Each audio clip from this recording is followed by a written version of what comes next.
not that much there. It's a lot easier to get to meet your favourite YouTuber than it is to meet your favourite movie star. And there have been plenty of stories in the last few years of YouTubers being given food that has had items in like razor blades. Plenty of stories of YouTubers having people come into their house. I mean, as much as people don't like Logan Paul, his house was recently broken into by a guy. The Sidemen have had many issues with people scouting out their apartment areas or their houses and knocking on their door. People turning up thinking they could just get autographs. Now, not everybody's trying to assassinate their favourite YouTuber, but the point is that a lot of people do push those boundaries, and after an event like this happening, people are going to take that form of privacy invasion very, very seriously if they weren't doing it before. Personally, I've never had anybody come to my house, nor have I had anybody send anything to my house, but plenty of people have threatened to, have tried their best to try and find where I'm living,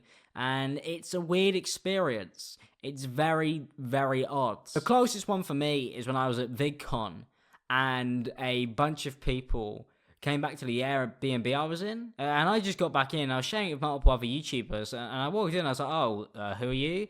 And they went, oh, we're fans. That really didn't sit well. I've gone to LA for an event to meet people. I've been tweeting my location actively, but my space of living, that's a no-go zone. It's a very odd experience, having people interested in you, and it's flattering. And I feel like whenever you talk about wanting your privacy, some people take that as you going, please leave me alone, which obviously isn't the case, because most YouTubers love their fans enough to go and actually visit them, which is something that I do actively. In fact, I'm going to Insomnia 62 in 40 days, where I'm going to be meeting people for about 4 days straight, and it's going to be great. But I think that one of the weirdest things for me is having security there, which was an odd experience, but after all these stories, I totally understand it. And getting back onto that, some people were really kind and would bake me stuff, would give me food, would ask if I wanted something, and it was lovely and all, but after reading so many horror stories, I just couldn't touch it. And I appreciate the gesture, and it's cool and all, but it's one of those things that after everything that's happening around the sphere, it's something that I just physically can't really accept. Just like any celebrity, there are people who become obsessed with people, and it happens all the time. If you go on websites like Tumblr, as much as I love to joke around with it, and I do love the fact there are a lot of supportive people on there are some people who are mental. They are insane. And that is not up for debate.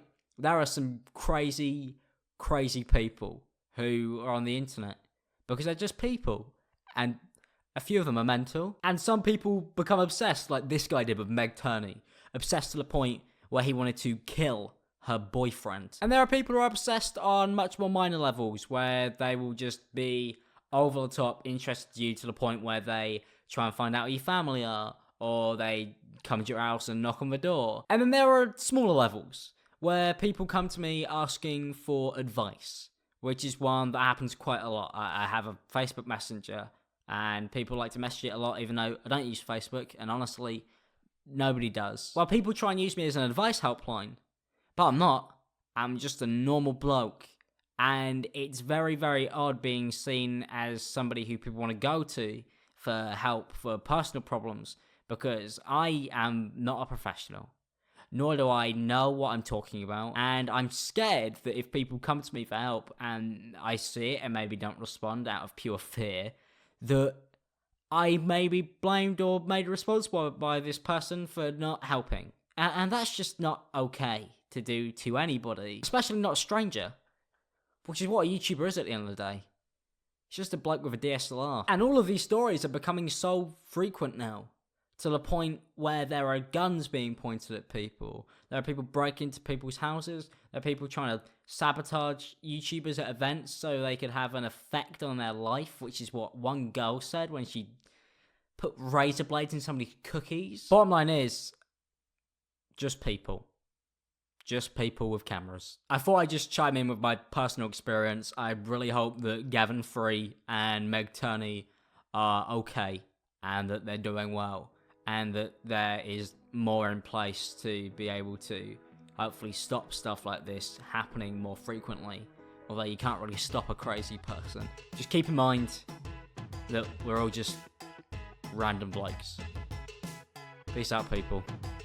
Have a good day.